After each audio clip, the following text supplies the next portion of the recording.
భారీ వర్షాల వల్ల వరద పోటెత్తడంతో తెలుగు రాష్ట్రాలు ఒతలాకుతలమైన సంగతి తెలిసిందే. వరద ప్రభావానికి తెలంగాణలో భారీగా నష్టం వాటిల్లింది.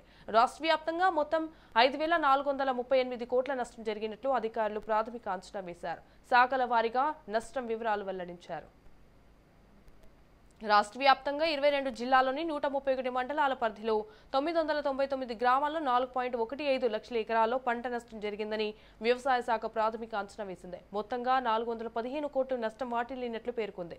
అత్యధికంగా వరకు 1.80 లక్షల ఎకరాల్లో, పత్తికి 1.6 లక్షల ఎకరాలు, మొక్కజొన్నకు 20,000కు పైగా ఎకరాల్లో నష్టం జరిగిందని వెల్లడించింది.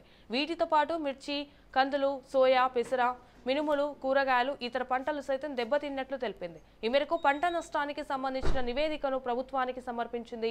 ఇక ఖమ్మం, మహబూబాబాద్, సూర్యాపేట జిల్లాలో ఎక్కువ శాతం పంటలు దెబ్బతిన్నాయి. భద్రాద్రి, కొత్తగూడెం, నారాయణపేట, వరంగల్, సిద్దిపేట, కామారెడ్డి, ఆదిలాబాద్ తదితర జిల్లాల్లో కూడా నష్టం జరిగింది. దీంతో మొత్తం 85,322 రైతులు నష్టపోయారు.